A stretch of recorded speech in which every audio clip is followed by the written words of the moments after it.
Welcome back to Hearthstone, everybody. My name is Maxwell, and today I wanted to go through an overview of my basic hunter deck that I've been using. I did say in the last video that I'd been making a hunter deck. There you can see it there, Hunt Hard. No offense to anybody who used to play hunters back in World of Warcraft. I used to play a hunter as well, so I'll be well used to the name. So without further ado, let's get into it. You can see straight off the bat it's got a little bit of a weird mana curve. You've got sort of 12 cards between the 1 to 2 mana range there. Then it peaks in the middle for 3s and 4s and then tapers right off. You don't really get anything above 5 mana in this deck, and that's just because it's what's classed as a rush deck. You want to try and burn the enemy down as quickly as possible with as much damage as fast as possible, just to try and get them out of the game as quickly as you can.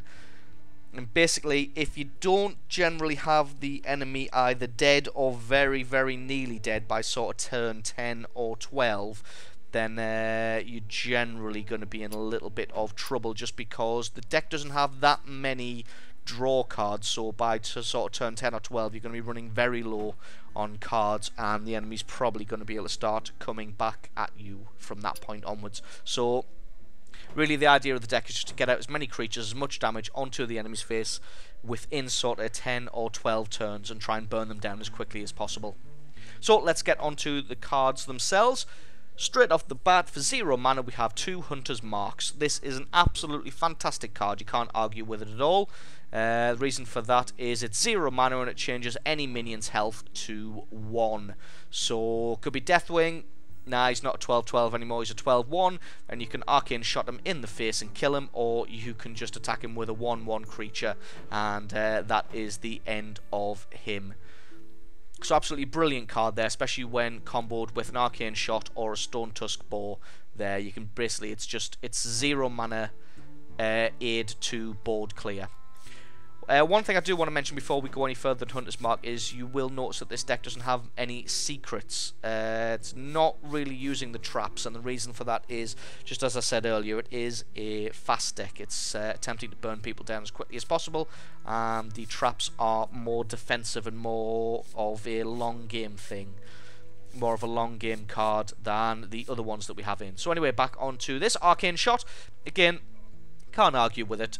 1 mana, 2 damage. Same with the Priest's Holy Smite or Holy Fire, or whatever the hell it's called. It's 2 damage, 1 mana. And when coupled with Hunter's Mark, if you have them both available, it's 1 mana for basically kill any creature on the board there. Third card we have here, Unleash the Hounds. I only have one of these, just because I only own one of them. As you can see by the white gem in the centre, they are a common expert card. If you don't have access to expert cards, these are the ones you get from opening packs, then I'll show you what you can do is, instead of having the Unleash the Hounds in, I would put in instead either the Bloodfen Raptor, the Amani Berserker, which is again expert, or the Direwolf Alpha if possible, which is also expert. As you can see, I have the Bloodfen Raptor just because it's a basic card and this is a basic deck. I just wanted to switch. Once you have 2 Unleash the Hounds, I would definitely take out the Bloodfen Raptor and put in 2 Unleash the Hounds instead. And the reason for that is just, I mean, 1 mana, give your beasts +1 attack and charge, and that isn't +1 attack and charge for 1 turn. That's a permanent buff of +1 attack and charge. So say it's a little bit on in the game, say around turn 7 or 8, you could put down 2 creatures with 3 or 4 attack, whack this down on top of it, and then you've just literally unleashed 8 damage onto someone's face that they weren't expecting to see. So that is a very, very good card. As soon as I get another one, I'll be taking out this other Bloodfen Raptor and popping that one in. After Unleash the Hounds, we have the Stone Tusk Bow, another staple of this deck. Reason for that is, I mean, it's 1 mana, a 1-1 creature with charge. So on turn 1, you can have this thing out and doing damage. I mean, late on in the game, it does kind of fall off a bit, but it's basically, it's 1 mana for 1 damage straight up. You don't have to wait for the second turn to be able to use it, so It's just a good early game card to get some early damage on your opponent. Next we have the Timberwolf, again 1 mana for a 1/1, and your other beasts have +1 attack. You will notice as the deck goes on that almost every single creature in this deck, if not every creature, is a beast. So having the Timberwolf out is fantastic because it buffs everybody. So it synergizes very, very well with your other cards. Now we see the Bloodfen Raptor, again it's a beast, 3 attack, 2 hit points, and it only costs 2 mana. If you worried about wanting to be a little more defensive, then you can swap out the Bloodfen Raptor for a River Crocolisk. It's got 2 attack and 3 defense, and it's still a beast, so it still synergizes nice and well. After the Bloodfen Raptor, you want to go for the Starving Buzzard. It's 2/2 creature for 2 mana, and whenever you summon a beast, draw a card. And this is your main source of card generation, just to try and keep yourself ahead of the curve. Like I said, by about turn 10 or 12, you generally start to run out of cards. But again, I would use this in the same way that you would use the Northshire Cleric in the Priest deck, in that only bring it onto the field when you have another beast that you want to summon, so you can benefit from it immediately, because generally you'll put this thing out there and the enemy will kill it off straight away. So this is definitely a good one to have, but again only play it when you're able to benefit from it immediately. Next we go on to Animal Companion. It's 3 mana to summon a random beast companion. Off the top of my head, I think the random beasts it can summon, it's one of 3. You can either get a 4/4 beast with taunt, a 2/4 beast which gives all of your other friendly minions +1 attack, and the third one escapes me at the moment, so if you bear with me, I'm quickly gonna go just reacquaint myself with that. So the third creature you can get with Animal Companion is a 4/2 beast with charge. So all of them pretty good and pretty mana efficient. The reason it only costs 3 mana for those pretty powerful creatures is just because you don't know which of the 3 you're going to get. Next we move on to Kill Command. This is deal 3 damage for 3 mana. If you have a beast, deal 5 damage instead. And of course, every single creature that you own is a beast. So as long as you've got a creature on the table, then yeah, you're going to be doing 5 damage. And 5 damage for 3 mana can't be beaten. Next we move on to the Ironfur Grizzly, 3/3 taunt for 3 mana. That's pretty much all you can say about that. It's just a good staple of any deck. Silverback Patriarch, again, it's a 1/4 for 3 mana with taunt. Now, it's in there because it's a beast, so obviously it synergizes great with all of your other cards, but if you're finding that it's not really living up to it, then I would maybe think about taking it out for the Sen'jin Shieldmaster. The Shieldmaster is an extra mana, but it is a 3/5, so if you're finding yourself lacking a little bit of punch, then possibly think about taking out the Silverback Patriarch for the Sen'jin Shieldmaster. But to be honest, I don't really think it's worth it, just because it's better to have all of your creatures beasts, because they all synergize really well together. On to Multi-Shot. It's 4 mana, it deals 3 damage to 2 random enemy minions. You're unable to play this if the enemy only has 1 minion out, but of course if they've only got 2 out, then it's going to kill the 2 that they've got out. So very good, can be very good precision removal. If they've got 3 or more creatures though, it can be a little scatter shot, so just be aware that just be prepared that if it does go wrong and it doesn't hit the minions that you want, that you have a backup plan to either remove the other minion that you did want to remove, or you have a plan to deal with it. Onto the Hound Master. This is probably I think this is the only creature in the deck that isn't a beast, but his battle cry is give a friendly beast +2/+2 and taunt. So that's an excellent buff there for only 4 mana, and it's a 4/3 himself. And that buff works brilliantly with the next card, which is the Oasis Snapjaw. It is a beast itself, costs 4 mana and is a 2/7, so it has a towering amount of hit points there. You bring out the Hound Master, then suddenly it becomes a 4/9, and with taunt, so quite a formidable piece of defense. Moving on to the Tundra Rhino. It's 5 mana for a 2/5. It seems a little bit expensive, but it does give all of your beasts that you summon charge. So this thing can be fantastic. If they leave it alive, basically, then it's their own funeral. they've got only themselves to blame, because in a couple of turns you could surprise them with a surprise Core Hound. Stick that down. It's a 9/5 for 7 mana. It is a beast, so it benefits from the Tundra Rhino's buff. So you whack that down and just apply 9 damage directly to their face. So that is the basic Hunter deck. An overview of all of the cards and a rationale behind each one of them. And I think what we'll do is we'll do the same as last time. We'll go in and we'll have a quick game just so that you can see how this deck plays. I'm not as experienced with this deck, so it may all go horribly wrong, and I may get a defeat for my first game.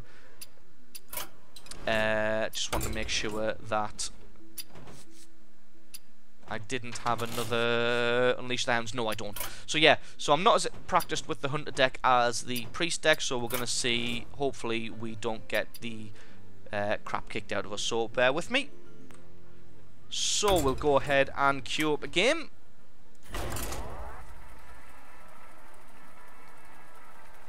See if we can find someone that we can burn down pretty quickly.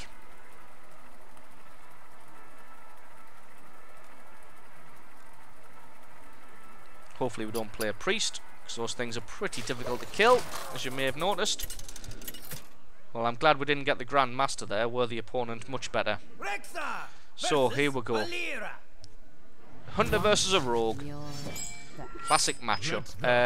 We don't want a Core Hound in our hand to start with, especially with us going first. A little bit better, I infer Grizzly, but I still think this game's stacked well in favour of whoever goes second. Because they get an extra card. Well played. I didn't want that. I wanted greetings. One shot. Well played. So yeah, I still think the game's stacked well in favour of who goes second, because they get an extra card and the coin for an extra mana. So puts you at a bit. Oh, that always happens. I throw away a card and then I just draw it the next turn, when it's a very late game card.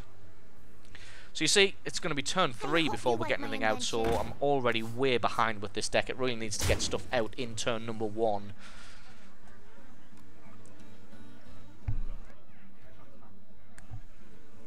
Taking his time to think about what he's doing. There we go. So let's get ourselves some Iron Fur Grizzlies. Gives us a taunt. He doesn't currently have the damage to kill it, but he's probably got some Sinister Strike bullshit in his hand to be able to take that out no problem. Luckily they're only doing 2 damage, so if he does just kill it off, it's not going to be too much trouble. Oh no, Shattered Sun Cleric. Taunt doing his job, at least. One shot. And what's this? One kill. Another Elven Archer. So we'll go with another taunt, and that's all we can do. So we'll end our turn there. Again, he'll have to attack with both of those. I won't be able to kill the Shattered Sun Cleric, but I'll be able to kill the Elven Archer. Just have to wait to see what he does. Hit the gong while we wait. Deal 2 damage to an undamaged minion. Oh, not quite. I'll still... Oh no, there we go. And the dagger. And you're going to do it yourself. And then 3 damage from the Cleric directly to my face.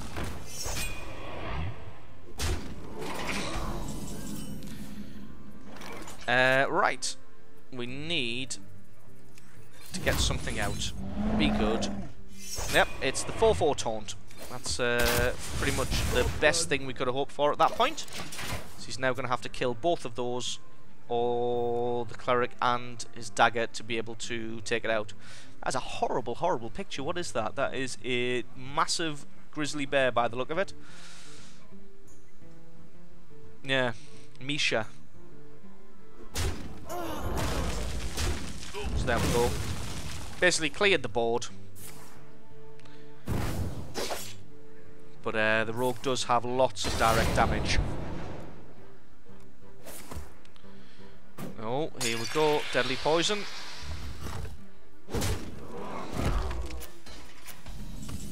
So I'm getting beat down quite significantly here. Right,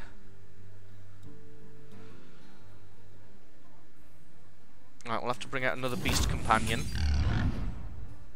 Oh, and it's got charge, so there's 4 damage direct to your face. And then, no. See, sometimes it's good to use kill command just on them, because obviously that would take them down to 16 hit points. But to be honest, it's good to keep it for creature removal, because there aren't that many creatures with 5 hit points or more. So we'll just do some of that and end our turn. So pretty much that's probably the best one we could have had there, the bow, with the charge, just to get some extra damage, because we want to keep ahead in damage, because the rogue and the hunter, well, this hunter deck and any rogue deck work kind of the same way, that you need to burn your enemy down as quickly as possible. Let's grow some vegetables. Now if you attack me though, you're going to take 4 damage. Well, that's fine. Ah, there we go, you've got a Rocketeer for an extra 5 damage. Right, what have we got? Not much, to be honest. I can get a Core Hound out, but that is all of my mana, and I really want to kill that. So, we'll do that first, because that's a must, because I can't keep taking 5 damage every single turn. We'll bring out the Snapjaw, we'll bring out the Timberwolf, and that's going to have to be it for this turn. See, with the Timberwolf out, that makes the Snapjaw at least a little bit more threatening, with 3 attack and 7 health, rather than the 2 and 7 that is. Ah, there we go. Lord of the Arena. But luckily, we've saved our kill command, so we could just take him out in 1 turn. And what's that? Multi-shot. Nope, we're going to use kill command, wipe him out. And then we're going to get a bit of damage and shoot them in the face, and that's all we can do. Got a distinct lack of rhinos this time around. I've normally, with this deck, I normally get both rhinos sit in my hand forever. Destroy an enemy minion. Fantastic. Not even any damage, just dead. Right. I think I'm going to bring out the Core Hound now. Put the shits up him a little bit. We'll bring out the Stone Tusk Bow. It's got charge, so we're just going to do that. Now, this thing is handy, but I really want to get rid of that guy, so I'm going to do it. I'm going to sacrifice him just to do that. And our turn, because now, I mean, if he doesn't kill that now, or put a taunt out, it's GG. It's game over. So, that's what they've got to think about. Draw 4 cards. Excellent move, but again, they've only got 2 mana. Well played. Well, that was a close fought game there. We both tried to burn each other down as quickly as possible, and the hunter deck came out just about on top. So, when it works well, that's what the hunter deck is able to do. So I think next time I'm probably going to do a Warlock deck. If that's something that you'd be interested in, then leave me a comment in the comment section below. If you enjoyed this video, leave me a like or favourite. I've been Maxwell. This has been Hearthstone. Still thinking about doing some Arena, but I want to get a little bit more practice at that first before I jump headfirst into it. So thanks very much for watching, everybody, and I will catch you next time.